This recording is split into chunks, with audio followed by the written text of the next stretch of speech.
Welcome everybody to the what I'll amply call the head in the office little conspiracy hour. You know what I'm saying? If you don't know what we're talking about, early Thursday morning, late Thursday night, there seems to have been an attempt on Justice Brett Kavanaugh's life. Yeah. However, you can hardly call it an attempt. Let's get right into it. So basically, there was this fucking dude from California. Already perfect, right? Of course, who drove all the way to Maryland. Of course, it's a radical liberal. Of course, it's a radical liberal from California. And I think I had seen like in a tweet when it was first going off that he had lived in Oregon before, which is of course just fucking perfect. But I think the tweets, like that part is fake because I haven't been able to find anything else. But if it's not like... He probably did burn Portland to the ground. It's gone now. Exactly. So. He's probably a member of Portland Antifa. Yeah, definitely. You know what I mean? Yeah, exactly. So that guy, basically, he drove to Brett Kavanaugh's house, and at like 1 a.m., he pulled up, and he had like a gun, zip ties, duct tape, and other like some like tactical gear in his backpack. And then he just stopped and sat on the curb, and then called the cops on himself, and said he was like suicidal and shit. Here's the thing. Like this is a very serious thing, you know. Obviously. Potential threat. You shouldn't go kill people. Yes. That's very bad. A threat on a federal judge's life. Very bad. Very harsh crime. Bad thing. Not trying to be facetious here, okay? There's no way you can convince me this wasn't a psyop. Like, it has to be. You cannot convince me that something didn't go wrong or this wasn't just like a way to threaten Kavanaugh into not ruling against the overturning of Roe v. Wade. Like, this has to be a conservative psyop. Kavanaugh? Yeah. Kavanaugh? Yeah. Yeah. In like the police affidavit in the police report, it said the guy told the cops that he was mad about the leaked Roe decision and the other decision that got leaked about like the gun rights expansion. Yeah. I think we talked about that like last week. He was mad about those things. And so you want to target Kavanaugh? Right. See, my thought here is that, like we said when we were talking about the potential leaker, my thought is that Brett Kavanaugh isn't sure about overturning Roe v. Wade. And someone like, I don't know, Ginny Thomas hired a hitman to go intimidate him and say, like, if you don't vote for this, you're going to be in trouble. Or it's the conservatives' way of doing, like, look, they're targeting Brett Kavanaugh, so we need to get everything through now. Like, look, we are the victims here, that kind of thing. It's a psyop. All I'm going to say, last thing I'm going to say about this whole debacle, I wouldn't be surprised if this guy had a, say, terminally ill family member who they had no way of affording the treatments for. And all of a sudden, after he does all this, they're going to get some money injected into their bank accounts. And oh my God, they're going to get cured. Hey.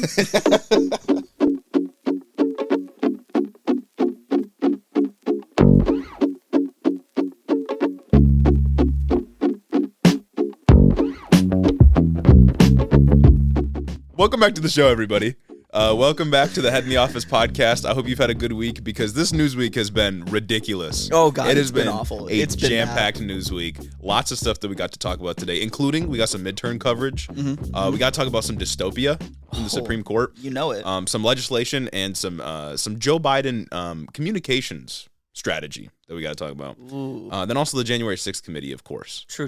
Big trial. Big trial, guys. Big prime trial on every channel but one. Yeah, exactly. We got to talk about that. I think there will be some more trials that happen before this episode airs, but we've only seen the first one. True. Which I can't even say seen. We can only summarize the first one because I did not watch all 4 hours. I also did not watch it. I kind of just got the highlights. Yeah, exactly. But like any sane person. Before we get into the show, before we get into it all, I'm going to remind you all to head over to the Patreon.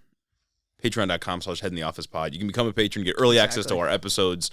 We got some cool stuff coming up for the patrons. And also, merch line dropping soon, potentially. Potentially, maybe. Stay in tune. Maybe some things are in the works, that we're thinking about. Stay tuned in. We got our first drop of the Coordinated Drip campaign. Volume 1. Coming soon. So stay tuned, and we'll announce when it's ready. The link will be everywhere. Exactly. But other than that, plug it. You can check out our YouTube, our TikTok, Instagram, Twitter, Discord, our second YouTube channel where we post all of our lives and stuff like that. If you missed a TikTok live and you want to go catch all the shenanigans, go for it. And it is shenanigans, trust me. Oh, absolutely. Lots and lots of shenanigans.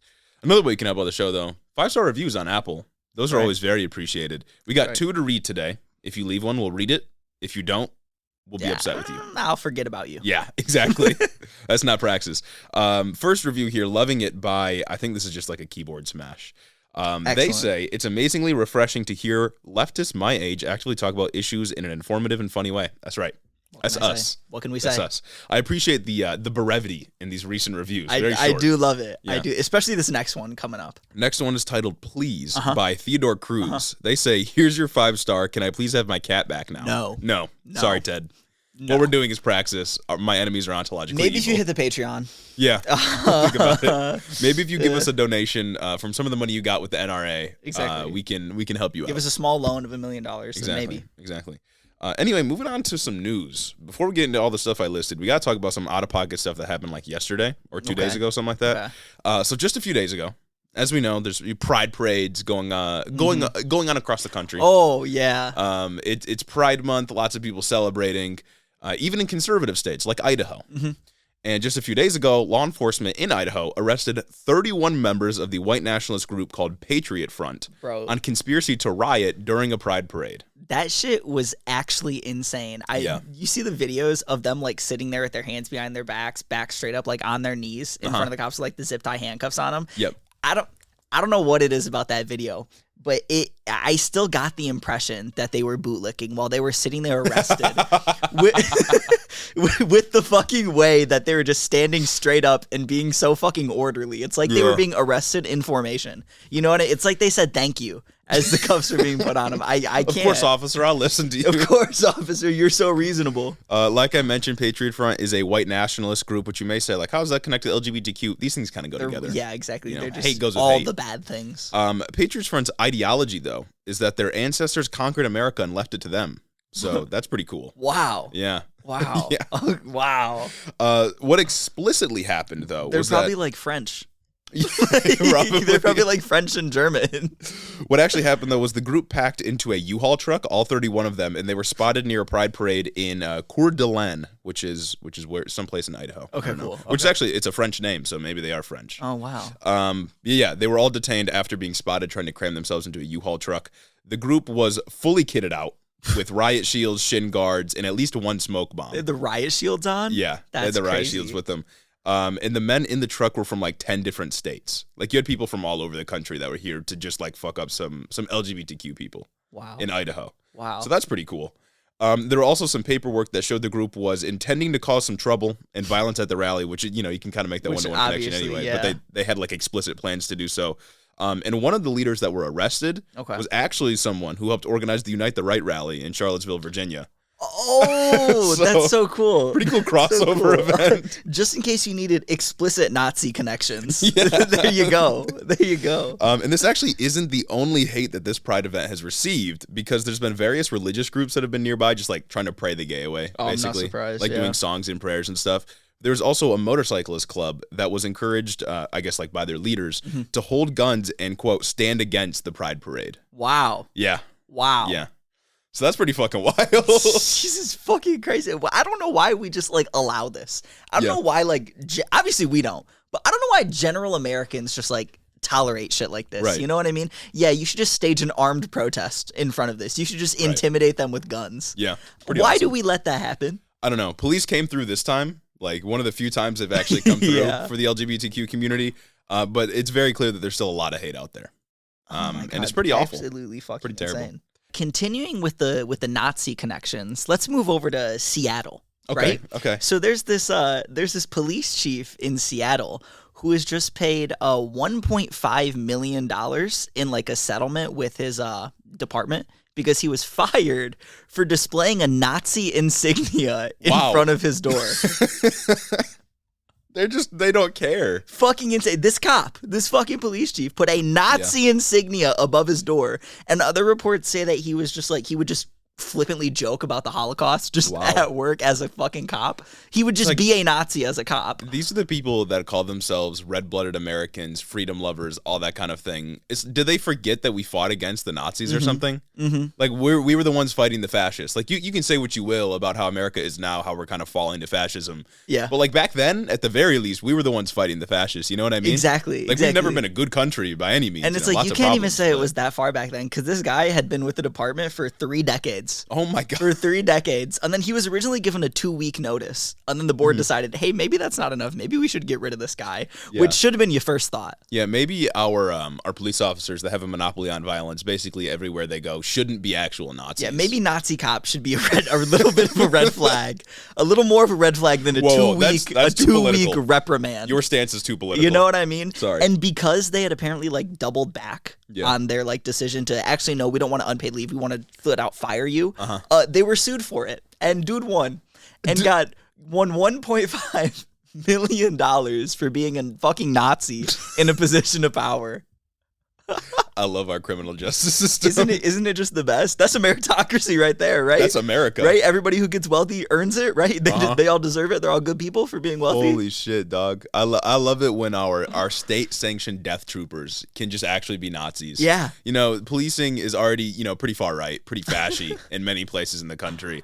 But I love it when they can just actually be fascist. Openly display Nazi insignia that they bought with their salary from taxpayer dollars, and then be paid $1.5 million in a settlement with taxpayer dollars. Well, because he's the real victim here. He is the real victim here, of course. It's not any Jewish members of that community that funded this lawsuit. It's not any minority group that have historically been oppressed by fascists. It's him, because free speech. Exactly.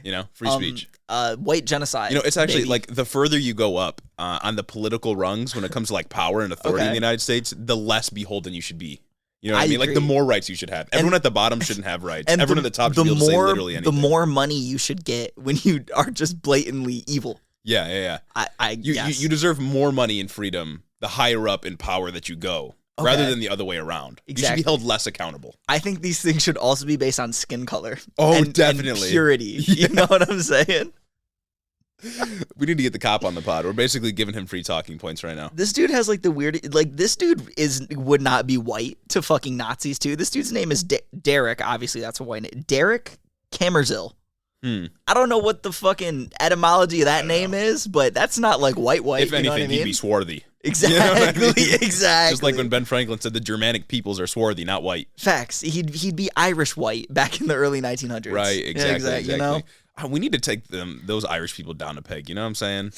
Like you think we need to take French people down a peg. Unironically, though. Like they fully assimilated, they fully accepted whiteness. They've been accepted as white. Come on now. But it's like Irish people don't do anything like bad today, as like a group. The French though. The French are crazy with the Islamophobia, the xenophobia. It's ridiculous. Knock white people down a peg. You can quote me on that, and this is probably going to end up on Fox News. Specifically the French people. Specifically, let's take the French people down a few notches. You're doing a bit too much. Marine Le Pen going too far. Going too far. The fact that she had kind of a chance is just ridiculous, y'all. She got closer than she ever had. It is ridiculous. Yeah. Fully support that. Knock white people down a peg. That'll be something we put on a t-shirt. That's a good one. That's our next verse. That's a good one, actually. Moving on to some more just absolutely insane news, but it's midterm themed. Exactly. So it's in line with what we do around here. Of course, we are in the midterm mark after all. We're starting in Michigan today. We have lots of news on the GOP candidates for governor in Michigan. Oh. I got 2 pieces of news. Yeah, there's some interesting stuff that happened with them. First one, about 2 or so weeks ago, 5 GOP candidates for governor in Michigan were disqualified for being on the ballot, or for disqualified from being on the ballot for using fraudulent signatures in their campaigns. Straight up fraud. Insane. If you don't know, to be on the ballot in Michigan, at least for governor, you have to collect 15,000 distinct signatures, so different people. And 5 of these people were using forged signatures, apparently. Do you know how many?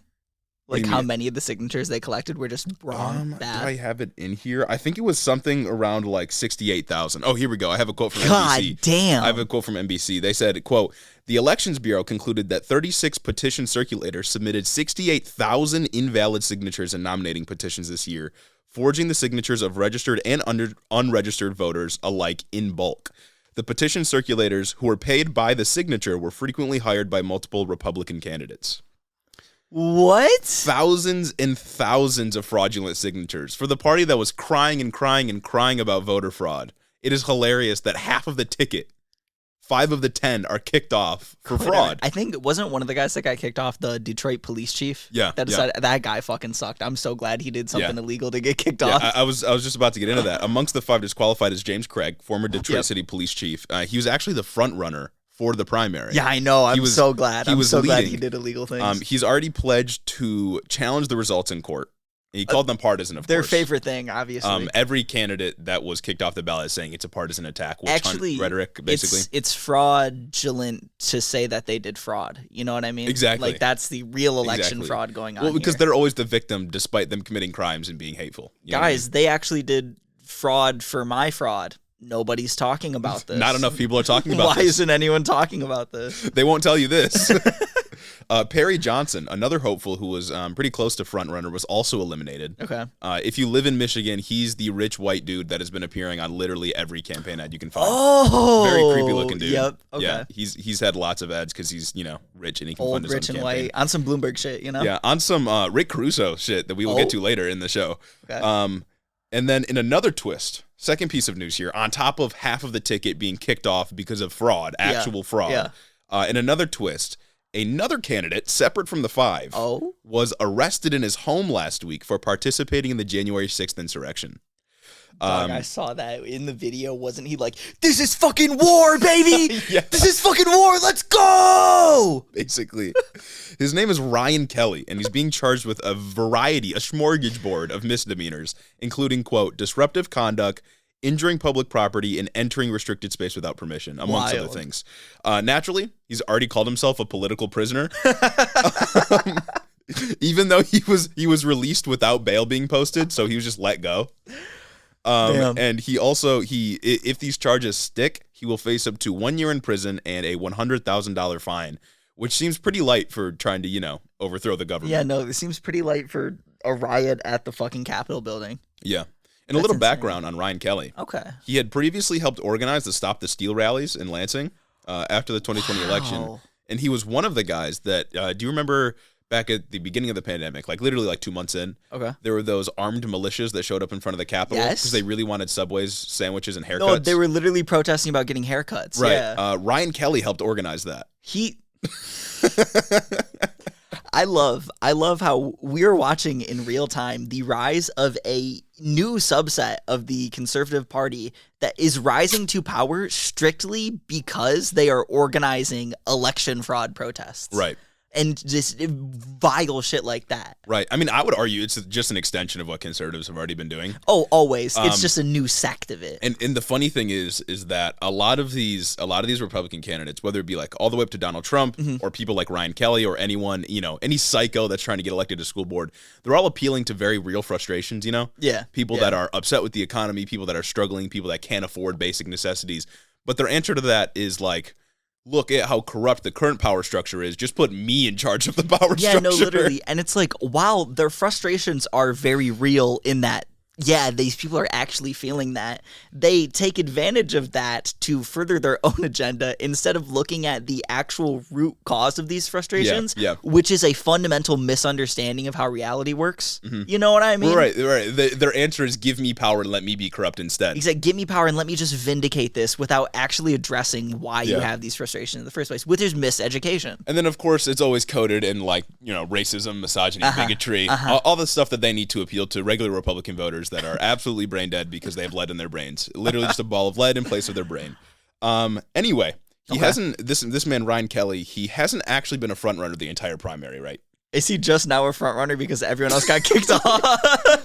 Well, not just that. He hasn't been a front runner the entire primary, but with the article I was reading, there was some political scientist or pollster or something, and he was talking about how, like, yeah, he hasn't been a front runner, but this may now jettison him to a front position because conservatives will see this as him trying to like defend his country.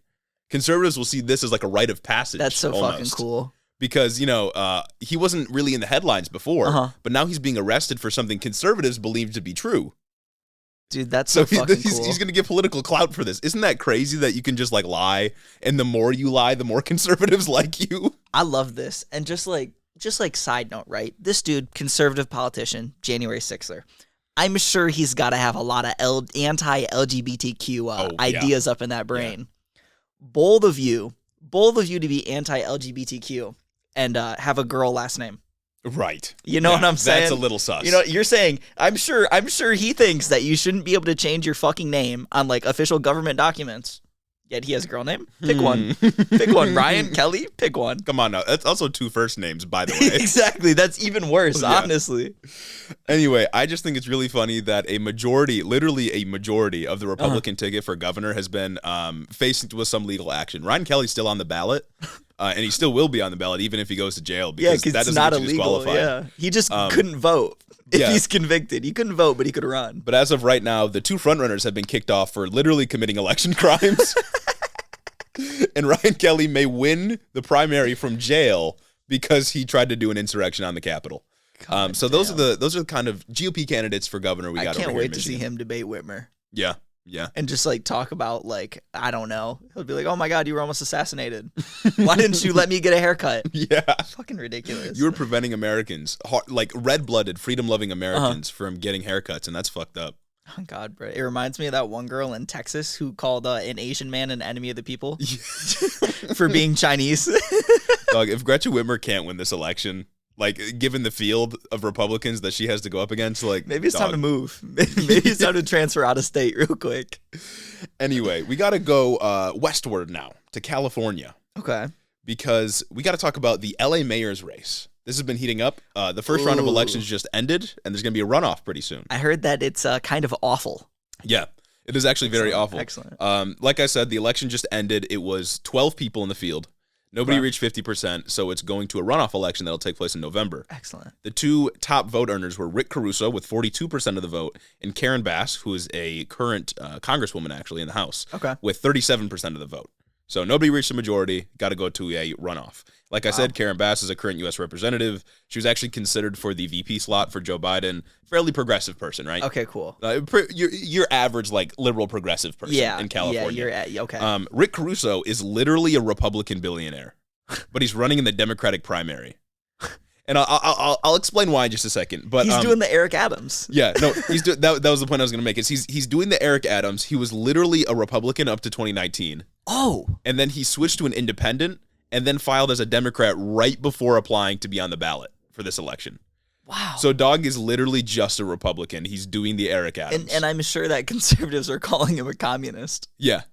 Well, I don't know if they're calling him a communist because he's literally doing the Law and Order. Like, he's doing the Law and Order shtick, but with a blue coat of paint over it. He's just Eric Adams. Goddamn. Because he's been campaigning nonstop on crime and homelessness, and his solution is give the police more money. Kill the homeless people. Literally. Like, it's just extreme brutality towards poor people that can't afford homes because of literally this guy. Because he's a billionaire, and guess what? He owns a real estate company. No, he does not. No, he does not. He's literally the problem. That's like almost as bad as if you were to say he works for BlackRock. Like, come on now.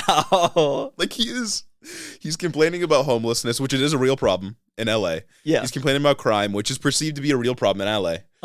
But his solution is just like brutalize homeless people when people like him are the reason that there's so many homeless people in LA. He's like a caricature of just evil, you know? Yeah, yeah. Even better, though, Rick Caruso has spent $35 million of his own money on his campaign. Oh, it's $35 million. It's literally if Bloomberg and Adams had a love child. And $24 million of that went towards the explicit purpose of ads and marketing, compared to Karen Bass's $300 million of fundraised money. So this dude has just been lining the airwaves with ads about killing homeless people, I guess. Oh my God. And the election was very low turnout. Rick Caruso, like I said, got 42%, most of the votes, or a plurality of the votes. But yeah, he's just been like literally coating the airwaves with all of his ads. Dude, I wouldn't even be surprised if he won, especially looking at the LA County Sheriff. That's the bad one. Yeah, the LA County Sheriff and how horrible he is. Oh, he's gotten endorsements from all of the police of stations. Course, like literally every single police officer. That should just be a huge red flag in the first place. Yeah, because if you're wondering, like, well, how is this dude who was literally a Republican a few years ago winning in some place like LA? It's because there's very low turnout. He's coating the airwaves and he's getting endorsements from people like Kim Kardashian, even, which I thought was fucking wild. Endorsement? Yeah, she sucks now. She loves to talk about criminal justice reform, and then she's gonna get on here and say that fuck homeless people. Come on. Well, nobody wants to work nowadays. No, that's true. Women, get your ass up and work. But it's just like, my point here is like, yeah, this dude's a Republican. This guy sucks. But how is Karen Bass, right? Someone who's a congresswoman, high name recognition. How is she supposed to compete with like tens of millions of dollars. Of dude's own money that he can just throw out here. Because this dude doesn't even have to fundraise. Like, she has to fundraise. You know what I mean? Like, she's fundraised $3 million and spent most of it on marketing and ads and that kind of thing. How is she supposed to compete with Rick Caruso, who can just drop tens of millions on ads and just, again, coat the airwaves, literally put them everywhere, broadcast them everywhere? I don't know how you're supposed to compete with that. You should not be able to fucking finance your campaign to an excessive amount like that. Just on top of all the campaign finance reforms that haven't gone through recently and the campaign finance laws that have been stripped away, this shit is ridiculous. It's just a billionaire competition. Yeah, that was like my large point here, is that in a economy where billionaires can just fund their own campaigns or fund the campaigns of other people, you don't really have political equality anymore. Yeah, no. Because they can literally just do whatever they want and basically pick who they want to win. And it's not even just electioneering, because it comes down to lobbying, it comes down to support in the private sector. Like, it's all these other kinds of things that regular people just can't compete with. Even a sitting congresswoman struggles to compete with. Yeah. And that's not to say that she's going to lose in November, but I wouldn't be surprised if this dude's overwhelming wealth just carries him to the victory. And that's insane, because when you have that much fucking money to do that many ads, it's like your name is just in the mind of people who are going to go out to vote. Right. You know, you can't do anything. Even as a regular person, you can try to keep up as much as you want, but the sheer volume that this dude is putting out is just overwhelming. Right. Especially because, you know, they're both running as Democrats in LA. And if people are just seeing Rick Caruso's name more, and, you know, his ads clearly aren't, like, fully explaining his platform. And it says Democrat. Right. Rick Caruso, Democrat, and I'm going to stop the homeless problem because I know you don't like to look at homeless people on the side of the street. Especially in a midterm election, in a low turnout election, it's going to be hard for someone like Karen Bass to pull ahead. Also, like, he's a white dude and she's a black woman in this society. Has an ingrained hate towards black women in positions of power already. But it's just like, I don't know how you compete with that, you know? Like, I don't know how you message your way out of that as a progressive Democrat. Fast. And then didn't the San Diego mayor or something like that? Wasn't there a race in San Diego that just like a conservative one?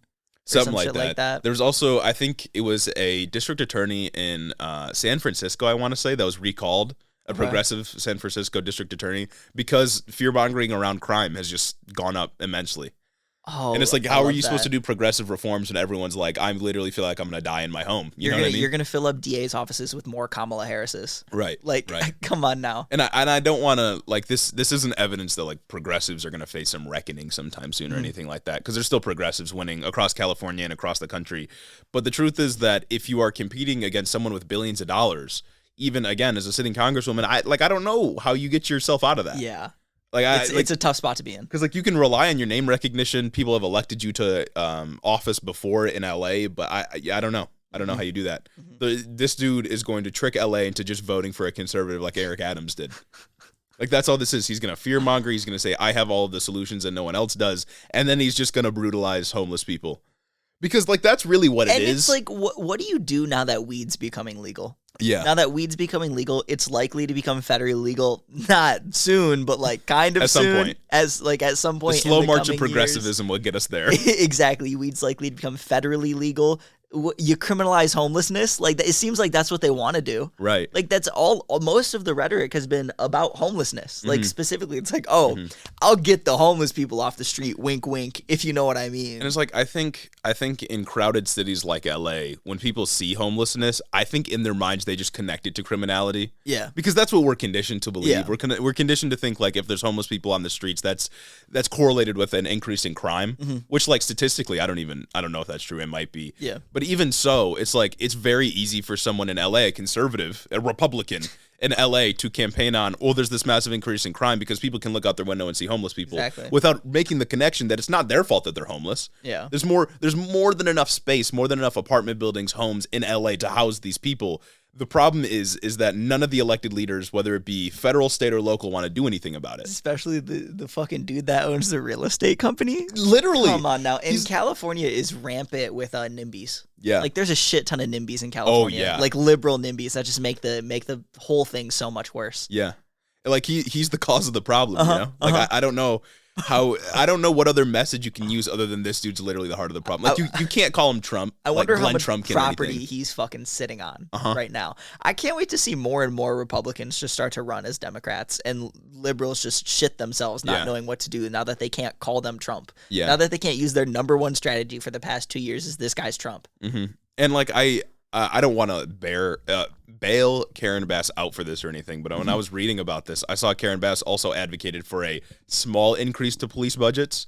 Okay. Like, because Rick Russo was advocating for like 1,500 more police officers. Karen Bass said like 1,500 on top of like the almost 10,000 for LA already. He's trying to compete with New York. Yeah, and then Karen Bass said like only a couple hundred more officers. Okay. And I'm not trying to bail her out for that. Like, I'm not trying to say that there's any reason she should have done that, but I feel like the only reason that she would do that is because she has to compete with the fear-mongering around like crime and law. No, yeah, absolutely. She does have to play the messaging game. Right. She has to play the messaging game a little bit. It's like I don't know how you compete with that. I just don't. It's like I think you should be pointing out again what we talked about I think 2 months ago with the LA sheriff saying that he's going to pull out every single one of his deputies from the subway, from like patrolling the subway if the city doesn't do this one thing that he wanted them to do. Right. You should be calling shit out like that. You should be calling out that endorsement, you know?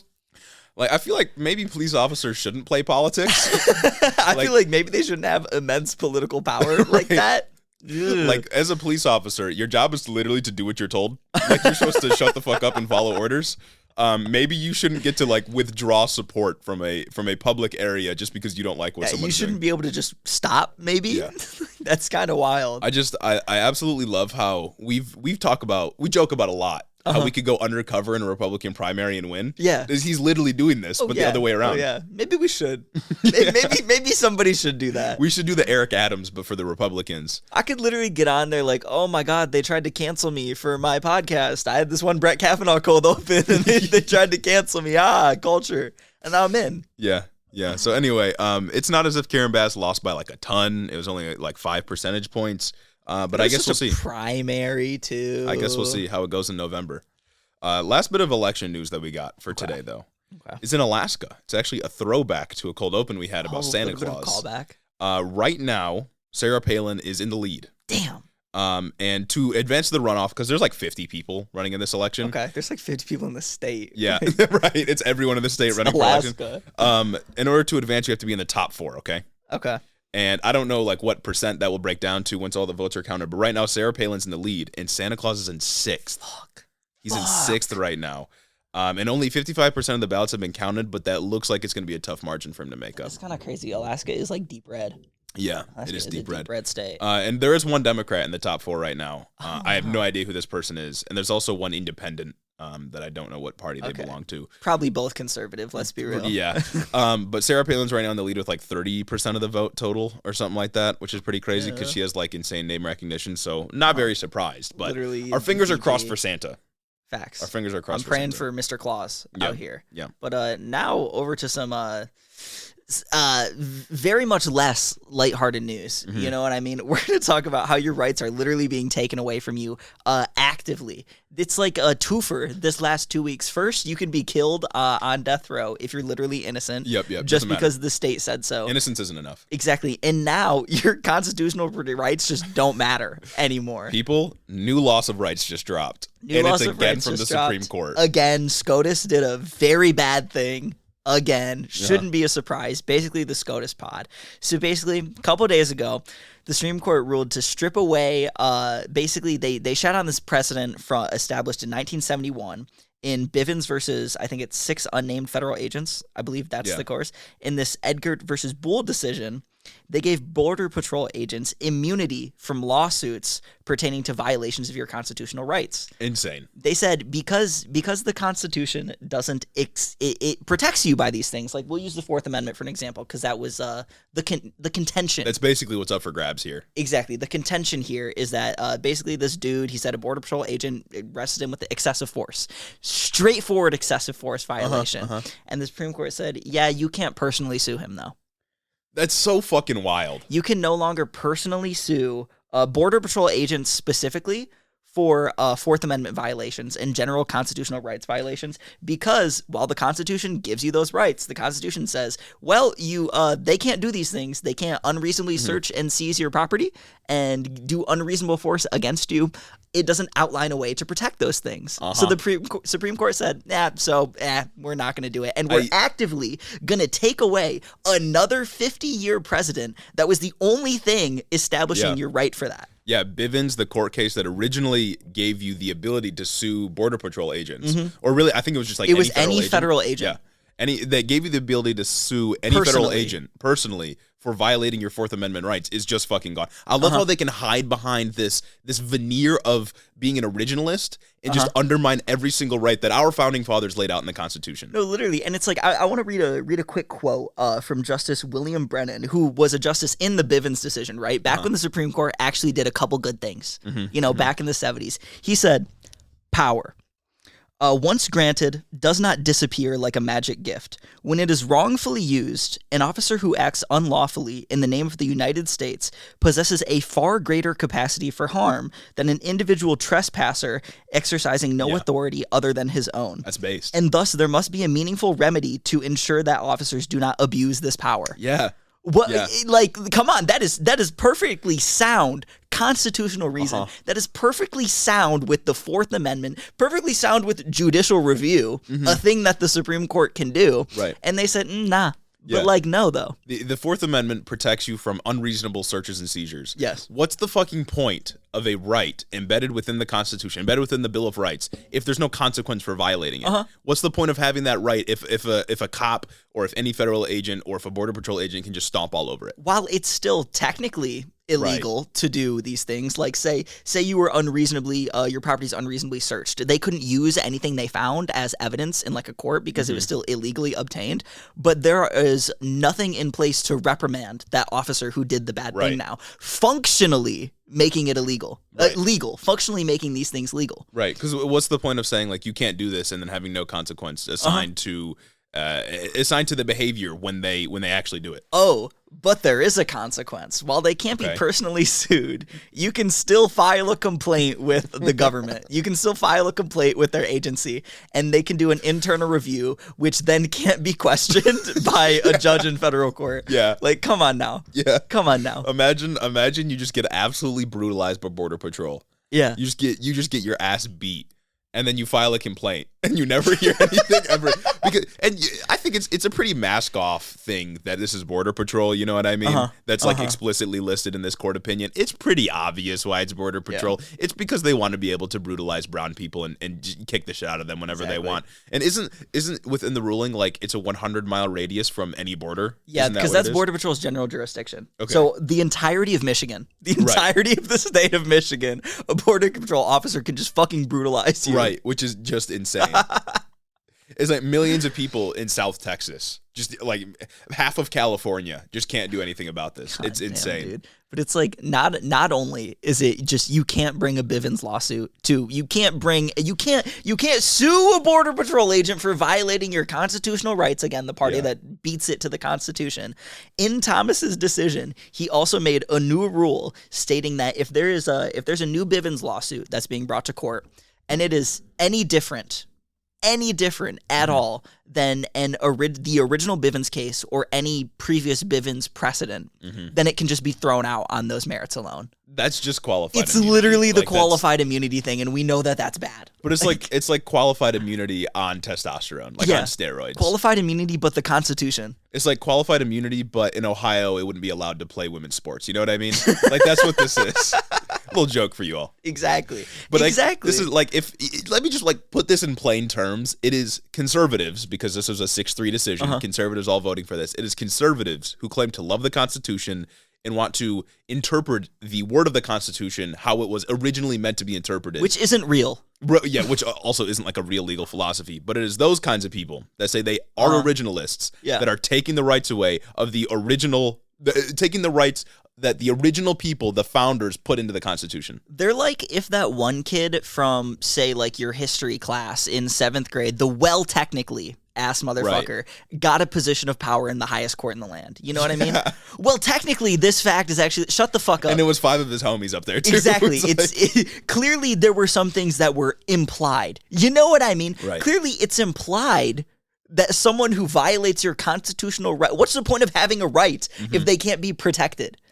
And then they justify themselves by saying, well, actually, because it's Border Patrol, it's a matter of national security, so Congress should do it. Yeah, it's a matter of national security, therefore we need a police state. You know what would have made this easier? If you'd have just fucking ignored it. Yeah. If you'd have just ignored it, kept the previously established 50-year Bivens precedent just intact, alive and well, because it's a good thing. I don't think anyone was complaining about Bivens suits, except maybe a fucking conservative cop who brutalized some guy. Right. And here's the thing is, like, federal agents or, like, anybody that's being protected by this ruling now, they were already brutalizing people.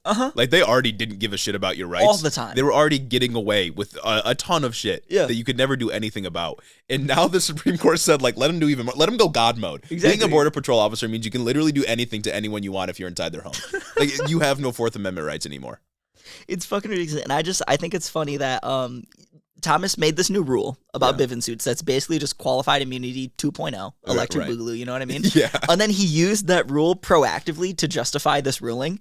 He said that because this is with a Border Patrol agent and not with a Bureau of Narcotics agent like the original Bivens case was, it's invalid. Like, That's dog, crazy. you make it. You're like that kid at the park that you're playing with, who you get him with a killing blow, and he says, "I have invincibility armor." Right. Come like, on. You're just like, none of this is real legal philosophy. And you cannot tell me for 1 second that they are not being influenced by our political sphere right now. Because this is literally what conservatives want. Like, conservatives want to take your rights away. First, you can just be murdered by the state just because they did a goof. Yeah. They did a goof they don't want to admit. And now Border Patrol agents who do big goofs just can't be reprimanded in any meaningful way. Yeah. Literally, what's next? Right. What's next? No, it's like all of these Supreme Court decisions have just been fucking awful. Like, we had the leaked Roe v. Wade one, which got a ton of attention for like weeks and weeks, and is still getting lots of attention. Rightfully so. Rightfully so. But then we had the innocence isn't enough decision, which really didn't get paid attention to at all because it was the Roe v. Wade stuff was happening at the same time. And now we have this one where Border Patrol officers and probably literally any federal agent, because it's probably going to extend to anybody. Because explicitly it outlines Border Patrol agents, but there's a very strong case to implicitly read this as protecting any federal agent. Yeah. And I wouldn't be surprised if it extends to them. And this case is just saying, like, you also don't have your Fourth Amendment rights. It doesn't matter if you're innocent. It doesn't matter if officers stomp all over your rights. It does not matter what you want. We are taking your constitutional rights away. They can't be personally sued for it. Yeah. They can't be personally sued. It's fucking ridiculous. Like the Supreme Court is like it's not even like a functioning political body at this point. Like it never. It's always been political, right? It's always had its biases. It's always really moved to undermine people's human rights, people's constitutional rights. But like especially now, it's just taking your rights away. It's like maybe it's time to start treating the Supreme Court like it's just the building. Because that's really all that it is. It's a fucking building, you know what I mean? It has power because we give it power, and I'm kind of just sick of it, you know? Hell is empty. All the demons are sitting on the conservative side of the Supreme Court. Hell is empty. 6 of the demons are in the Supreme Court. Just absolutely fucking wild, just to stomp on all the good things the court has done in the past. It's 50-year precedent. It's 50-year precedent. 50 years. Not once in those 50 years has any motherfucker like meaningfully been like, hey, maybe these Bivens cases are wrong, right? You know, and I guarantee you that if they're ever questioned on that, they can just be like, well, what if it was decided egregiously wrong? That's what they said. Yeah, that's literally what Thomas said. Thomas and a couple other justices, in their opinion, said that if Bivens was decided today, it would be decided differently because we're in power now. Yeah, of fucking course you're overturning it, dumbass. like it's not being decided differently today because of massive philosophical breakthroughs within the law. It's because you're fucking stupid. Yeah, it's because you're actually a demon that is at the behest of the Republican Party, a party that wants to take people's rights away. It's because you failed upward into one of the most powerful positions in the country. Right. That's why it would have been decided differently today. If anyone on the right ever tells you that they care about freedom, this clearly shows that they're just fucking lying. The only fucking amendment they care about is the second. And they care about it for all the wrong reasons. Right. The second win school shooting, and the first win cancel culture. I'm telling you, dog, like, conservative brains are just wired the wrong way. They're just led. Yeah, well, it's that, and it's like, I don't know how they get all the wrong answers all the time. It's a smooth ball of fucking lead. Like, and I don't even want to be mean. Like, I try to act in good faith, when I interact, but like, how do you come to these conclusions, oh my God, I know. You're too far gone. You're too far gone. Please just try again. Please try again. Start over. Time for a reboot. Anyway, talking about a reboot. Let's get back to the episode. Okay. We got to talk about some legislation. We also got to talk about an interesting strategy I've picked up on from the Biden White House, which I'm not sure is very meaningful. The or winning efficient. Rhetorical strategy from the Biden White House. So first, some legislation. Last week, the House moved to pass the Protecting Our Kids Act, which was the gun legislation, gun reform act. They passed it 223 to 204, with 5 Republicans voting in favor and 2 Democrats voting against. That's crazy because I'm pretty sure something just came out about this. This is the bill that had the raising the AR age to 21, the ban on high-capacity magazines, and the other thing, right? Yeah. All that stuff got taken out of the bill in the Senate. Already? This morning. Yeah. I saw a tweet for it when I went to the bathroom before we started recording. All of that stuff is gone now. I was just about to say, a quote from CNN was that the bill will, quote, raise the legal age from 18 to 21, establish new federal offenses for gun trafficking and for selling large capacity magazines, and allow local governments to compensate individuals who surrender such magazines through a buyback program. Seems like a lot of that was just gutted already. Yeah, I'm pretty sure all of that was gone as of a couple hours before we recorded this. Maybe this makes my section a little invalid. We can still laugh at what Jim Jordan had to say, though. Okay, yeah. So Jim Jordan said, I legitimately thought that maybe the AR age, maybe that one would have gone through. I felt like that was so reasonable, so common sense, such a milquetoast reform that maybe that one would have gone through. But I'm pretty sure that got taken out of the bill. We don't ask for much. We ask for so little. We just want a little reform so that kids aren't dying in schools as often. People aren't, getting shot at the grocery store as often, but nothing can pass. I love how this entire episode is just us saying, like, literally nothing can be done to change anything. Yeah, no, I have a tweet right here talking about the NBC News article, and it's 11:50 a.m. June 12th, 2022. Yeah, so a couple hours ago. What's not in the Senate gun deal? No ban on semi-automatic weapons, no ban on high-capacity magazines, no minimum age to buy AR-15 style rifles, and no universal background checks. Background checks, too? That's gone. Background checks? Oh, my God. The Senate needs to be abolished. Like, nothing can pass. Nothing can get done. People are dying. Like, if that's not the impetus for action, then I don't know what is. 3 high-profile mass shootings in the span of 2 weeks, and that's not enough? One of them at an elementary school? Yeah. Anyway, Jim Jordan had something funny to say. Okay. It's not nearly as funny as what we were just talking about, but he said, quote, the speaker started by saying this bill is about protecting our kids. That is important, but this bill doesn't do it. What this bill does is take away Second Amendment rights. Wow. God-given rights protected by our Constitution from law-abiding American citizens. That's what this legislation does, and that's why we oppose it. Whoever coined the term God-given rights has a hot spot in hell. That's what I'm waiting saying. for them. Rights are not God-given. Rights are wholly fake, in fact. They're made up. We made them up, and we decide to believe in them as a society. Again, I've talked about it so many times, but we need to start teaching kids what the fuck a social construct is in high school. Because that's what your rights are. Your rights only exist because we all decide to collectively believe in them, and we all decide to collectively enforce them. No right is God-given. They are given to you by the state. In fact, if it was God-given, if our rights in the Constitution are God-given, then the Supreme Court is doing some fucking blasphemy, apparently. Literally. Like, are they trying to interpret the word of God? Or who are they to interpret the word of God? Yeah, shouldn't it be as written? Right. God damn. Anyway, I was going to say that this bill is expected to fail, but I guess this bill it already did. Doesn't exist in the Senate, actually. It's a whole different person. Like, if all those things are taken out of the bill, what's in the bill? Red flag laws, maybe. But I feel like those go along with background checks. How are you supposed to enforce red flag laws if you don't have a background check? Maybe you just have them. It's just like how the Parkland shooter had a red flag with the FBI, but it wasn't enforced. So you just know they have a red flag and there's you just nothing say, fuck, you can do hey, about this kid might do something bad in the future. Oh my God. It's just like this country has like a fetish for suffering. You know what I mean? Like we just don't fucking care. If masochistic, honestly. Anyway, the Biden press team had Matthew McConaughey. What's so funny, dog? This is a serious situation. I'm so sorry. The Biden press team had Matthew McConaughey come into a press conference to talk about gun reform since he's actually from Uvalde, Texas. Yes. Yes. And in a speech, Matthew McConaughey, when he went over like meeting with the victims of the families of the victims, talked about how something needs to be done. You know, kind of just like the Biden stump speech on this kind of thing. Exactly. Biden stump speech, but he's an actor, so he can actually do it. Right. With some charisma. Right. And I think the speech was fine. You know, it wasn't anything groundbreaking. It was pretty good. It was decent. I was like, damn, that's good shit, Matthew. It made me sit there and think like, fuck, if we had a president that could like orate, that could talk like just this, a little bit better, even half as good. No, literally, that'd be crazy. Yeah. Because I think it was a good speech. Like he did a good job, but it's also just like things like this don't do fucking anything. You could feel the emotion. You know what I mean? Like it was pretty good. But Joe Biden literally doesn't have the capacity to do that.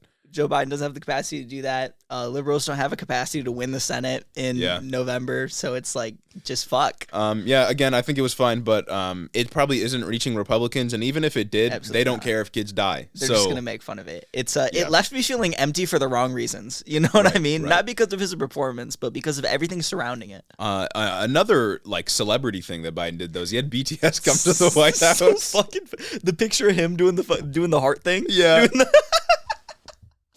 Biden had BTS come to the White House for a good cause. It was for some program that they're doing or some initiative that they're doing against anti-Asian hate crime, anti-Asian hate crime awareness, that kind of thing. But it was just like BTS at the White House. You know what I'm saying? BTS at the White House. Oh, that's great. Literally the only thing I saw about it. Someone who does politics for like you know a podcast was the fucking heart picture. Biden standing there like, hey yo. It seems like didn't they do this with? Oh gosh, who else did they have? Olivia Rodrigo, didn't she come to the White House? Yeah, she came to the White House earlier. It seems like a strategy of the Biden press team to just engage with celebrities as much as possible. I know other presidents have done this too. It's like Donald Trump engaged with celebrities all the time, but he himself was a celebrity, so it's a little different. Facts, yeah. But it seems like it's kind of their strategy, which I don't think it's doing much. I just think it's funny. I just like imagining like the DNC, them all sitting in there like a fucking strategy planning room, right? And they think K-pop stands. That's it. Have you guys seen Stan Twitter? That's a market we need to go for. Yeah, it's like I guess I can't even blame him because this feels like the only thing he can actually do. Yeah, you know what I mean? Like, yeah, because like half of Congress doesn't want to function. They focus more on drag shows than they focus on kids dying in school. No, literally. So what is Joe Biden supposed to do other than have Matthew McConaughey come in? Matthew McConaughey and international K-pop sensation BTS fly out to the White. You couldn't have got like an Asian American artist to go up there. Yeah. You couldn't have done anything like that. Like, come on. It's like that doesn't even matter because it's like, what else can Biden even do? You know what I mean? Like, it's not even his fault at this point. He can't even get Americans, right? Like he can't do anything on gun reform. He doesn't know what BTS is. Oh God, I'm sure he's watched like a few Matthew McConaughey movies. He'd have a stroke if he heard a K-pop song. Right. It's just like it's so do more flashbacks. It's so sad that our president, like the person we elected, fought hard to elect. Many people, put a lot of time and effort behind the 2020 election. All he can do is just have BTS come to the White House. All he can do is finger heart. And I've absolutely loved the memes that came out after Matthew McConaughey's press conference, where it's conservatives that are like, it's a picture of Matthew McConaughey at the press conference saying like, we need to do something about guns, and then it's pictures of Matthew McConaughey in his movies with handguns and like assault rifles and stuff. That's fake. I was just about to say, like that's fiction. Movies aren't real, my guy. Like unironically, that is one of the stupidest things I've ever seen. No, they literally think it's just like Terminator's real. It's like that one economics textbook you showed me that had pictures of Terminator, like Terminator, the fucking James Cameron movie, saying that that's what Venezuela is like under socialism. I'm not kidding. It's a real economics textbook that Jeremy showed me from his school. Yeah. It's so crazy that they they just equate like Matthew McConaughey saying like, hey, maybe kids need to stop dying in schools. Let's do something about guns. And then they show pictures of him on set with like fake weapons. It's like people like that. Movies are the only meaningful experience they've ever had with any sort of like struggle or emotion. Yeah. You know what I mean? That's the only way that they can relate these political things to that they believe in, because the things they believe in aren't rooted in actual struggle. They have to relate it to a fucking movie. It's like it wouldn't have even been a contradiction if they had pictures of Matthew McConaughey like out in the real world with weapons. Yeah. But they couldn't even find him in the real world with weapons. They took pictures of him in movies with weapons. Yeah. And tried to make a point. Like it's not real. And even if it was, he's saying gun reform, not limit the Second Amendment for everybody. My brother in Christ, this is fiction. Yeah. Like, I'm sorry. Come on now. Maybe we need to get you on some antidepressants. Yeah. Go outside. Go on. Touch Be grass. something more than a consumer. Oh, goodness. Anyway, moving on to Texas. There's that. There are those memes. And then have you seen the other, like, way darker memes?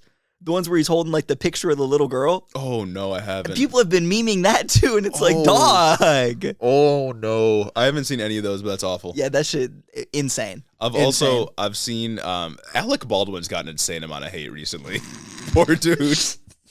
I think dude tweeted or like put out a statement one time saying like we need some gun reform after Uvalde. He and did. Conservatives just went fucking wild. Well, because they already have a lot of animosity towards him for doing the Trump on SNL. Yeah, kind of thing. The Trump on SNL just being a liberal. But they smelled blood, dog. They were like sharks smelling blood. It was like crazy. Piranhas. Yeah. They said, "Oh, you're gonna talk about guns? Well, what? Yeah, no, you guys can make the connections in your mind. Crazy. Just like an unreasonable amount of hate. Fucking awful. Yeah. Wow, you're advocating for guns and you accidentally shot someone one time. And it's like, again, that's a movie, dog. Right. It's supposed to be fake. Right. It wasn't him doing a mass shooting. You know what I mean? It wasn't. Oh God, it wasn't him doing a gun violence on purpose. Like, come on now. Yeah. Come on. Yeah. Anyway, Texas. Did you had a story in here about Texas? Something about a judge doing some shit about fuck, Texas? That's right. I do have a quick story about Texas. Actually, something good finally came out of Texas. So, following something very bad to come out of Texas. I don't know if we talked about it on the pod, but I think a month or two ago, Greg Abbott announced that they would be investigating families who have trans kids, like for child abuse. That's pretty cool. Any family who has a trans kid who had undergone gender affirming care. So I think that includes like HRT, literally hormones or anything, any of the light stuff too. It's the party of family values. Unless you you do family values in a way that the Republican Party doesn't like, then we will intervene with the power of the state. Unless you try to protect your kid. Yeah. From wanting to kill themselves. And at the same time, we will label healthcare as abuse if we don't think it's good. Exactly. Yeah, we'll just literally change the meaning of words. Despite overwhelming medical consensus from professionals who studied this for years. Based on the pandemic, we know they don't give a fuck about medical consensus. Literally, dude. Yeah, so they were investigating families. I think they started investigating 3 families for the shit. And a judge on Friday just blocked the state from doing that, saying, guys, this is obviously fucking bad. Yeah. This is a bad thing. She talked about all doctors care.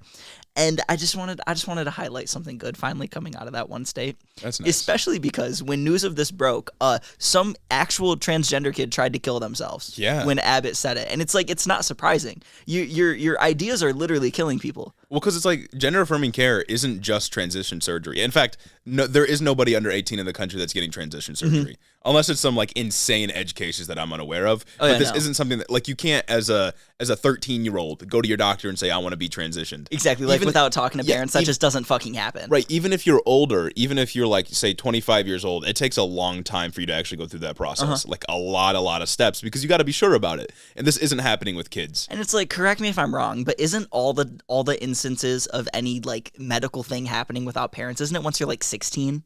I don't know, probably though. How are you even gonna get? How are you gonna even get to the fucking doctor? Right. If you're not 16 without your parents, you know what I mean? Right. It's ridiculous. It's a made up issue that has very real consequences for people. You're actually killing people. Yeah. You want to talk about mental health when it comes to the issues surrounding gun violence? Let's talk about mental health. It's almost as if it's a grift. It's almost as if they actually don't give a fuck about mental health. But like I said, gender affirming healthcare, much more than surgery, right? It's all kinds of things that will help a child if they're having gender dysphoria, or even if they're not, because you don't need to have gender dysphoria to be valid in your identity. Exactly. It's just a way to protect people that, or it's just a way to protect trans people.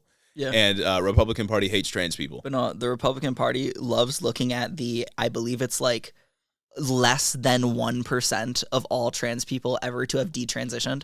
Yeah. And they love elevating their experience, even if they didn't like detransition and then hate like trans people afterwards. You know what I mean? Or they'll find like the one guy like Matt Walsh. I'm sure you all are well aware of the What is a Woman documentary that he's doing. There's a snippet of it that he's using to promote it that's going around YouTube ads that I keep fucking seeing, where he's talking to some guy who detransitioned, who had the person that lifts up the phalloplasty. And it's talking about like the complication behind it and talking about how it's child abuse. That is less than 1% of trans people. Yeah, and then you got like people like Ben Shapiro just fucking lying, saying that there's no positive mental health outcomes associated with people being accepted as trans by their family members. Yeah. It literally just a fucking lie. No, well, Ben Shapiro, are we fucking surprised? Speaking of Ben Shapiro, that's another really funny thing that came out of this. Fox News ran like a pro-trans segment at like 11 a.m. about one of the families I think that was affected by this. They had like a 14-year-old boy who they did the gender affirming care for, right? Right. And they're still fucking conservative, still vile people, right? But they're just accepting of their trans son. Right. And Ben Shapiro fucking went on a tirade on Twitter. He's like, how dare you do this? How could you do this? You're supposed to be the network fighting against this. Matt Walsh said he might cut ties with Fox News after this, just because they said, hey, yo, maybe this one family is okay. And like, at 11 a.m. when the only people watching Fox News are your retired dad. Right. And I watched some of the clip that Ben Shapiro was going crazy about, and the parents were saying like, we didn't know what to do at first. Like we were afraid of it. Like we didn't know what was going on. We weren't very comfortable with it at first, but they started to realize that I think it was their daughter at first, right? They were saying like, well, our daughter back then was very uncomfortable wearing girls' clothes, very uncomfortable using like female pronouns, like she, her pronouns. They said it visibly hurt their daughter to be socialized as a female. Yeah, and then once they like talked to doctors about it, talked to their kid about it, like over time they began to accept it more. And it's fucking insane to even posit for a second that being more accepting of your child has no positive mental health outcomes. Like, think about that for a second. Ben Shapiro was going to say that being accepting in general of your child, regardless of if they're trans or they have any kind of other thing that they're afraid sharing, that doesn't have positive mental health outcomes. Like, acceptance is important in general for people's mental health. You can't look at that family and say this is child abuse, right? You can't. They're just like a regular, happy, fucking conservative family. The kid is happier, exactly. And they mentioned like 30 fucking times that we're still Christian, we're still conservative, and this is okay. I think it's actually a really important segment and pretty out of character for Fox to run. Right. But their daytime programming is obviously a lot different than Tucker Carlson. The ghouls come out at night. But it's like, how do you have that and Tucker on within a 12-hour span? Right. Like, I'm surprised Tucker didn't say anything about it. Right. No, it's like Tucker comes on later in the day. He's like, Democrats are grooming again. Out the gate, he's like, welcome back to Tucker Carlson. Tonight, all trans people are bad. Welcome back to Tucker Carlson tonight. Today, we have Matt Walsh talking about how you're fucking ontologically evil if you're a trans person. Right. No, but like unironically, anybody that is pushing this, like banning gender affirming healthcare for kids is just fucking evil. You're dumb. Like, you want kids to die. And you're also dumb. You didn't go to medical school. Honestly, frankly, stay out of it. And honestly, like, the bigger point here is that the undermining of gender affirming healthcare, kicking trans people out of sports, whether it be in high school, college, whatever else, getting rid of trans literature or all LGBTQ literature, it's an attempt from the Republican Party to erase trans people. Yeah. If you are a trans person, they don't want you to exist. Yeah. They don't want you to exist because they think you are a threat to their way of life. The Republican Party is fucking evil. They are evil and they want to hurt you. That's all it is. Classic. That's going to get taken off of TikTok. We'll see if we can post it. See if we can stay up. Anyway, moving on to our last section here. A section that may not fucking matter at all. Or may matter a lot. True. Nobody knows. We're talking about January 6th and the committee on primetime. That's right. So last week, I don't remember what day it was. January 6th. Thursday? The January 6th committee launched its first primetime hearing. Yes. And by primetime, we just mean it's being broadcast on like every major network except Fox News. Except Fox News. They made a point to say that they weren't broadcasting it. I was watching the Tucker Carlson. Like, I made the active decision to watch like the first 10 minutes of the Tucker segment instead of the hearing because I wasn't going to watch the hearing anyway, but Tucker just happened to be on, you know what I'm saying? And dude was fucking mad. Yeah. Like red as a tomato, just screaming. He was talking about it. He was running defense for Ashley Babbitt, which has been one of my favorite fucking things. Ashley Babbitt's the girl that got shot because I love the Ashley Babbitt discourse. She was literally fucking like 2 feet from the door where all of the Congress people in the entire country were. Yeah. Saying she wanted to kill him. Saying she was going to kill him. She leading the fucking charge, and she got popped. Unfortunate. Obviously, I don't wish that she would die. I didn't want her to fucking die. But from the party that routinely justifies just comply and routinely justifies police brutality in the case of, I don't know, Breonna Taylor, Ahmaud Arbery, George Floyd, I could literally go on Amir forever. Locke, yeah. Amir Locke. I could go on forever. They're just like, Ashley Babbitt was a patriot. She didn't do anything. But I'm sure bro talked about how she was like peaceful or some shit like that. He was going into her background as a mother, like doing all the fucking things. Right. And then he was talking about how the crowd was so peaceful. Yeah. Like, what? I love him talking about how the crowd is peaceful, and then you juxtapose that with the actual footage they were showing of people screaming, like, take their guns away. You juxtapose that with Ryan Kelly, the dude with the girl last name. This is fucking war, let's go! Right, like those people, like they were saying, where's Nancy Pelosi? Like, we want to hang her. They had the gallows outside. Like, for the love of God, people. Literally talking about hanging Mike Pence, like anything but peaceful. And then he goes into like the fact about like the cops that died, like as a result of it. He's like, actually, they just fucking killed themselves. And shit, he's pulling out like the wildest evidence. He's pulling everything out of his ass. It's like, dog. That shit has been actually fucking vile because for those that don't know, there were 5 police officers that, there was 1 police officer that died at the Capitol during the insurrection. And then there was 4 others that died afterwards from like either complications or I think there were a couple that killed themselves. I think like 3 of them killed themselves. Yeah, but based on what doctors had said, they had been like beaten by whatever they had in their fucking hands. They'd been hit over and over. They had suffered some kind of brain trauma, and that eventually led them to taking their own life. Like people, doctors and their loved ones had been saying that like their behavior changed drastically after they came home. It's like CTE in football players. Right, exactly. And it's insane to say like, well, even if we weren't focusing on their deaths, they were beating the shit out of police officers. Oh yeah. Like they're beating the shit out of each other. Didn't one dude die because he tased himself in the balls? Yeah. Yeah. Yeah. And then he got like trampled. The other officer was either trampled or beaten somehow, and then he had a stroke. He was hit in the head with a fire extinguisher. Yeah, I think that's what happened. And then he had a stroke, and then Tucker Carlson's saying like, "Oh, they didn't kill any police officers though." Like, how are you going to bail? Like, if this was like a Black Lives Matter rally, right? Oh, we'd be in martial law right now. Right. This podcast would not be allowed to exist. It wouldn't. Like, if it was anything associated with the left and a police officer had died, like nuclear bombs would be dropping on Philadelphia. Like, you know what I mean? Yeah. Detroit would be off the map. Right. Like they were saying that BLM was like destroying cities, brutalizing police officers, and then they actually go and kill police officers, and Tucker Carlson bails them out. Tucker Carlson fucking valorizes them on screen. I just can't fathom why the right didn't decide collectively to just take this one on the chin. You know what I mean? Like, why didn't they just take the L here? They could have disavowed these people. Well, I guess, they couldn't because of all the pressure, because people genuinely believe all these things. Yeah. It's the consequences of their own actions, which are pushing they themselves further and further and further right to justify it so that they never have to take accountability for fucking anything. Yeah. And then you see, speaking of Tucker Carlson, did you see that he had he had no commercial breaks during his entire segment because he didn't want people that were watching to flip over to the other channels. Yeah. He did no commercial breaks during his segments that were going on during the primetime hearings. He's insane. Which is petty. He's also been losing sponsors, so maybe it was kind of like a cover for that. Maybe it's like, holy shit, we only have Mike Pillow ads to play. Mike Pillow and Fox Business ads. We have Mike Pillow off-brand Viagra ads and Fox Business. I don't think we can fill these commercial breaks, Tucker. Don't worry, I'll ad-lib. I'll wing it. The commercial breaks during Fox News are fucking vile. I know. It's so bad. Maybe the free market does work. There's so many of them too. I swear there's like a commercial every 5 minutes in Tucker's show. Anyways, back to what I was gonna say. Yeah, sorry. No, the goal of the committee obviously is to explicitly illustrate that Donald Trump and his allies knowingly violated the law, encouraged the insurrection, and were saying that the election was stolen even though they knew it wasn't. Yeah. There's going to be a number of hearings this week, the week that this podcast drops, and I think there's 6 in total, which is crazy because the first one was 4 hours. That's wild.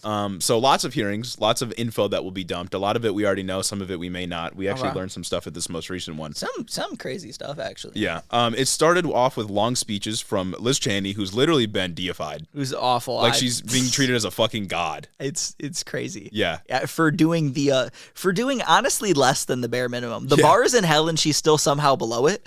But she's still being praised like she's the most good faith conservative to ever exist. It's like how Mike Pence was like being praised by the Lincoln Project for not literally overturning an election, and Liz Cheney's being praised for not literally going along with the plot to steal the election. Like this is where the Overton window is now.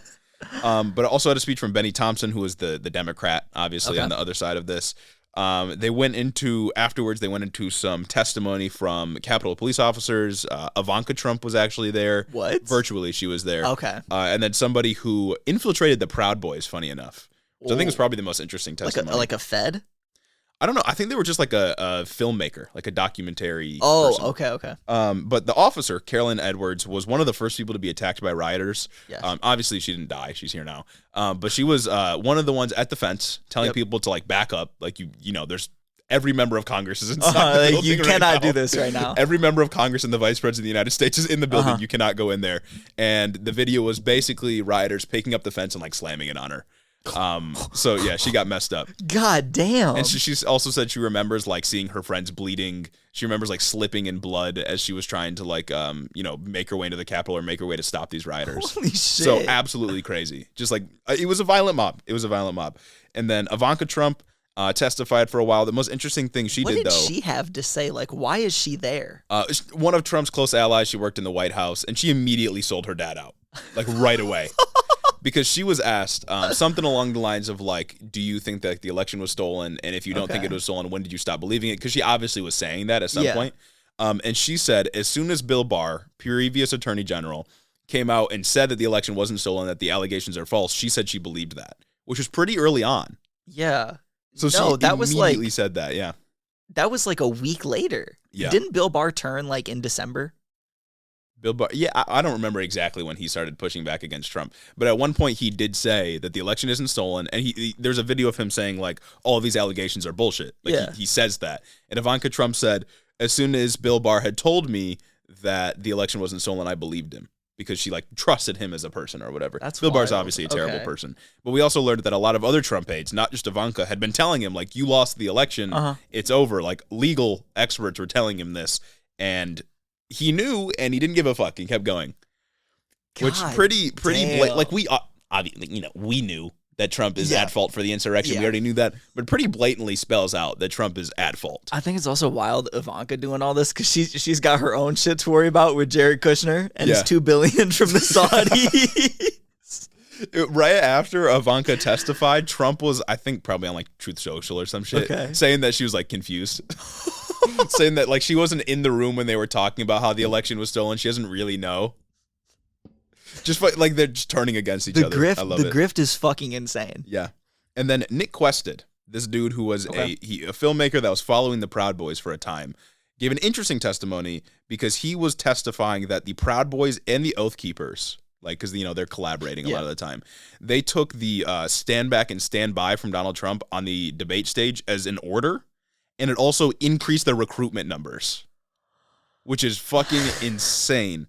And he also noted that during the Stop the Steal rally, the one that was taking place right before they did the insurrection, he noted that the Proud Boys left the rally to go and do recon around the Capitol building, which is wild. Which recon just means like find points of entry. Didn't they find like unexploded explosives around the Capitol too, like a couple days after? And zip ties and, everything I knew they found the zip ties, but I'm pretty sure they found like some unexplosive, like unexploded IEDs. Yeah. Or some IEDs that weren't fully made yet, like around the premise of the Capitol building. Crazy.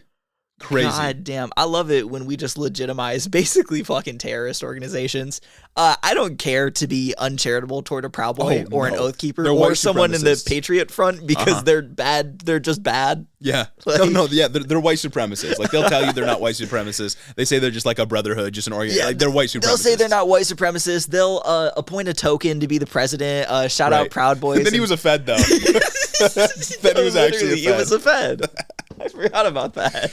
We also learned that a number of Republicans asked Trump for a pardon for their role in January 6th, which seems like an admission of guilt to me.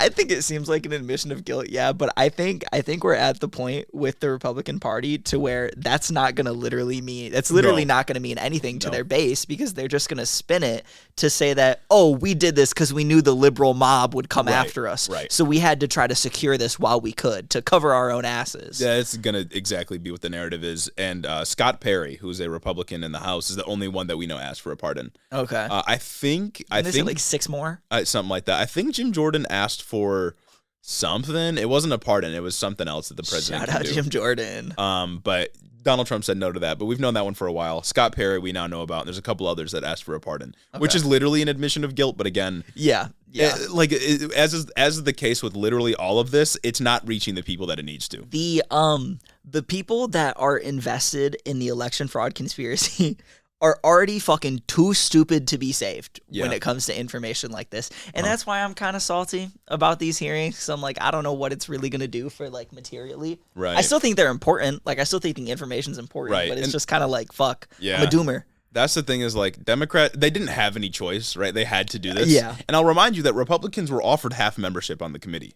Mm-hmm. They were offered to have half of the power. That's right, and they all fucking turned it down. They refused. Yeah. They were going to take it, Mitch McConnell and Kevin McCarthy. They were going to accept the offer. They refused. They were going to be offered half membership, half of the power on the committee to call in their own sets of witnesses, etc. They said no. They didn't want to.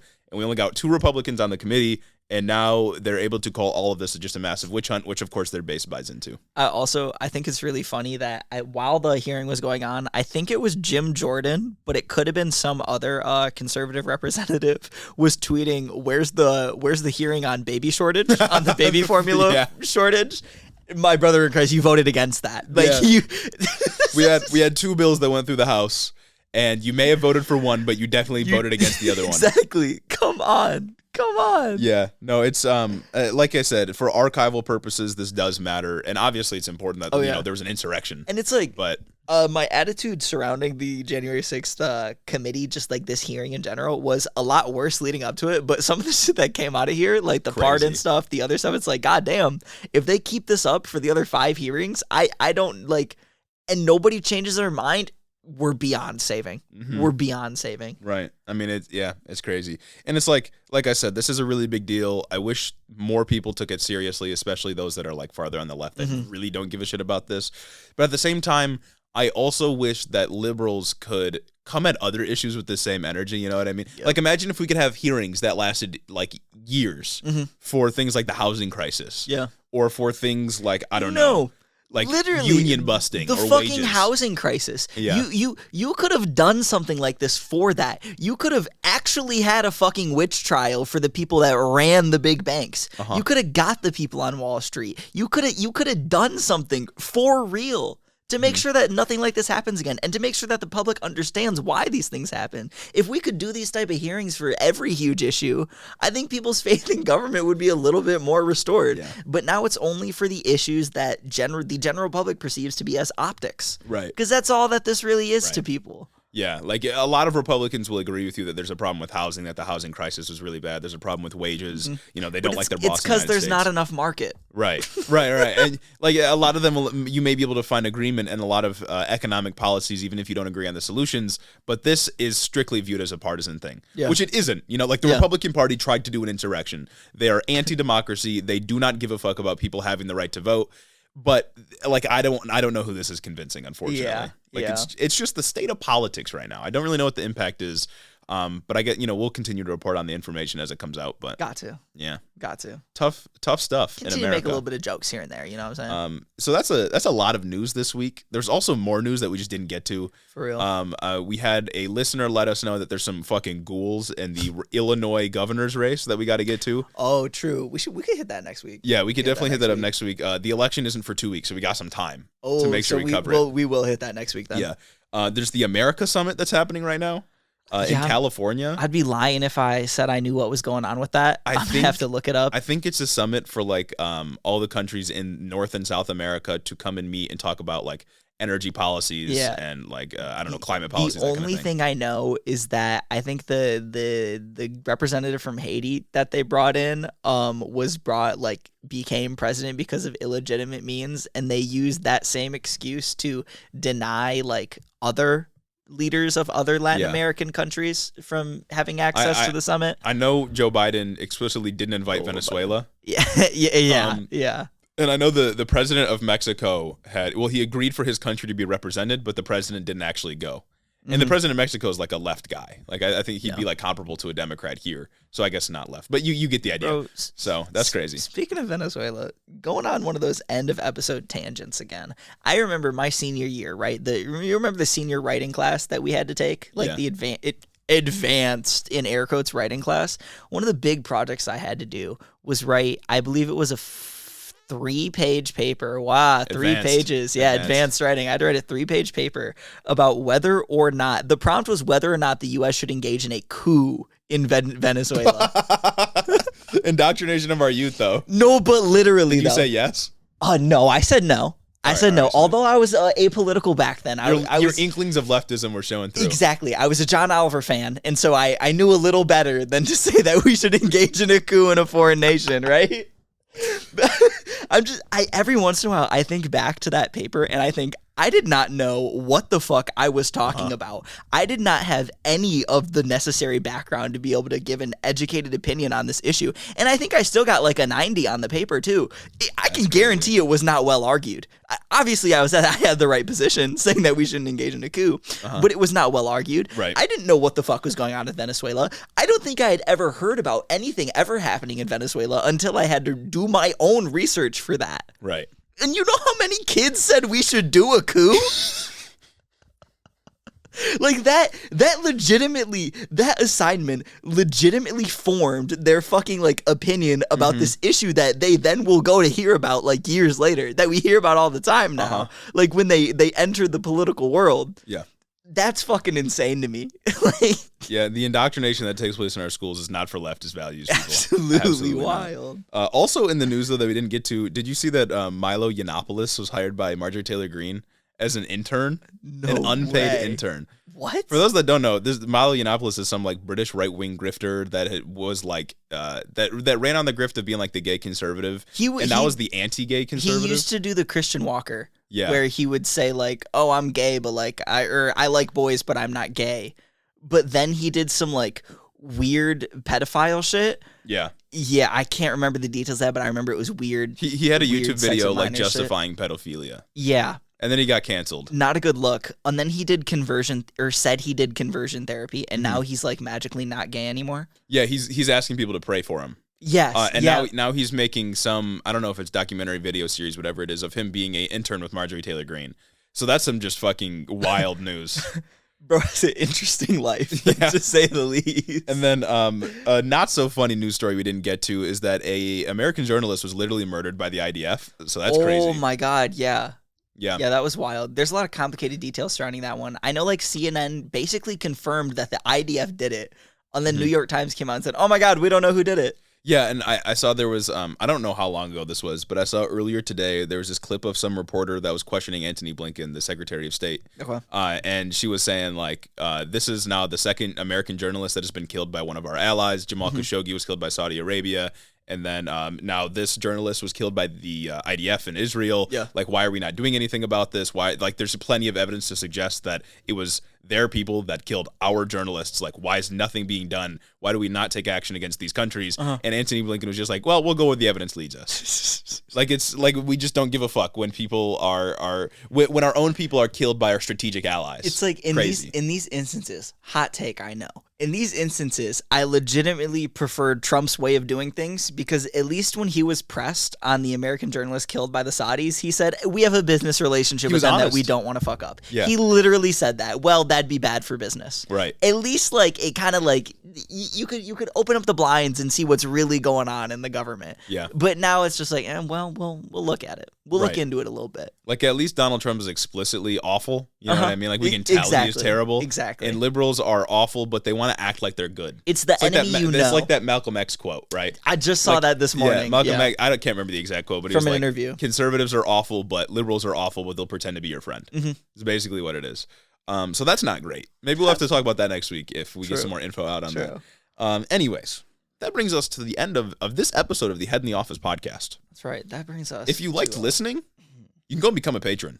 I think you're morally obligated at this point. You could be one of these amazing financial backers, these angel investors. These 40 or so people, you could become one of them. That's right. So we got to give a special thanks to our patrons. So special thanks to Cricket Scrapbook Layouts, Nikki Nine Lives, Kaden Kraut, Lord T, Chris the Postman, Christy Beck, Dahlia Katz, 40% Spite, Andrew Harris, Mike Chaplinsky, Mattias T, John G, The B-Plot, Omar Zuno, Clayton Lafort, Ash Fairblood, Mark Yeager, Sarah McRoberts, Derek Messina, Dylan B, Satan's Mesh Cycle, The Mind Sculptors, Kaz, Caleb Joy, Jim Bobs, Carl D, Rich Toro, Tari, Gavin Mayer, Maldonado, Hunter W, Fergalaki, Max Vasquez, Jacob Rogers, and my mom. Thank you all for supporting the show on Patreon. Again, if you liked the episode, if you've listened this long, go to the Patreon. It's in the description. You can consider it. Did we get newest patron Colton Mooberry in there? Ooh, we just did. I didn't see that Colton had just become a patron, but thank you, Colton, for being a patron. We'll make sure to get you in that list next time. I hope I didn't butcher that. Yeah, exactly. I hope I didn't butcher your name. So thank you all for listening. Thank you, patrons, for being patrons. Exactly. And we'll see you all next week. Couldn't do it without you. Have a good one.